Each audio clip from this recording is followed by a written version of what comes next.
Hi friends, good morning ಎಲ್ಲರೂ. Important ನಾನು ಈ ವಿಡಿಯೋ ಮಾಡಲೇಬೇಕಾಗಿರೋದೆ. ಮೇಡಮ್, ನಿಮ್ಮ ಹತ್ರ ಪ್ರಾಡಕ್ಟ್ಸ್ ಕಾಸ್ಟ್ಲಿ ಸಿಗುತ್ತೆ, ಆನ್ಲೈನಲ್ಲೆಲ್ಲ ಡಿಸ್ಕೌಂಟೇ ಸಿಗುತ್ತಲ್ವ, ನಾವು ಡಿಸ್ಕೌಂಟ್ ಎಲ್ಲ ತೊಗೊತೀವಿ, ನೀವೇ ಗೈಡೆನ್ಸ್ ಮಾಡ್ಬೋದಲ್ಲ ಅಂತ ಕೇಳ್ತಾರೆ. ಸೊ ಹಂಗಾಗಿ ನಿಮಗೋಸ್ಕರ ನಾನು ಈ ವಿಡಿಯೋ ತೋರಿಸ್ತಾ ಇರೋದು. ನೋಡಿ, ಅಫ್ರೆಶು ಆನ್ಲೈನಲ್ಲಿ ಬುಕ್ ಮಾಡಿರೋದು. ಇದು ಬಂದು ಇನ್ನೊಂದು ಒರಿಜಿನಲ್ ಪ್ರಾಡಕ್ಟ್ಸು. ಒರಿಜಿನಲ್ಗೂ ಮತ್ತು ಆನ್ಲೈನಲ್ಲೂ ಭಾಳ ಡಿಫ್ರೆಂಟ್ ಇದೆ. ನೋಡಿ, ಒಂದ್ಸಲ ನೀವೇ ಅಬ್ಸರ್ವ್ ಮಾಡಿ. ಸೊ ಇದು ನಾನು ಒಂದು ನೋಡೋಣ ಅಂತ ತೊಗೊಂಬಂದಿರೋದು. ಹಂಗೆ ಇದು ನೋಡಿ, ಒಂದ್ಸಲ ನಾವು ಆ ಕಂಪ್ನಿ ಕಡೆಯಿಂದ ಏನಾದರೂ ಬಂದಿದೆ ಪ್ರಾಡಕ್ಟ್ಸ್ ಅಂದರೆ ಫಸ್ಟ್ ಆಫ್ ಆಲ್ ನಾವೇ ಅದನ್ನು ಓಪನ್ ಮಾಡೋದು.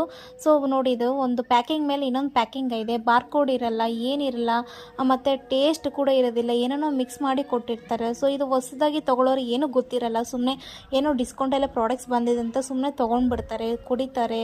ಸೊ ಅದಕ್ಕೆ ನಾನು ಹೇಳೋದು, ಹಾಳು ಮಾಡ್ಕೊತೀರಾ. ಸೊ ಹಂಗಾಗಿ ಯಾರು ವೆಲ್ನೆಸ್ ಕೋಚ್ ಇರ್ತಾರೆ ಅವ್ರ ಹತ್ರ ಮಾತ್ರ ತೊಗೊಳ್ಳಿ. ನಿಮಗೂ ಪ್ರಾಡಕ್ಟ್ಸ್ ಬೇಕು, ಐ ಡಿ ಬೇಕು ಅಂತಂದರೆ ನಾವು ಡೈರೆಕ್ಟು ಕಂಪ್ನಿ ಕಡೆಯಿಂದನೇ ಐ ಡಿ ಮಾಡ್ಕೊಡ್ತೀವಿ. ಪ್ರಾಡಕ್ಟ್ಸ್ನ ಕೂಡ ತೊಗೋಬೋದು, ವೆಯ್ಟ್ ಲಾಸ್ ಕೂಡ ಮಾಡ್ಕೋಬೋದು. So okay.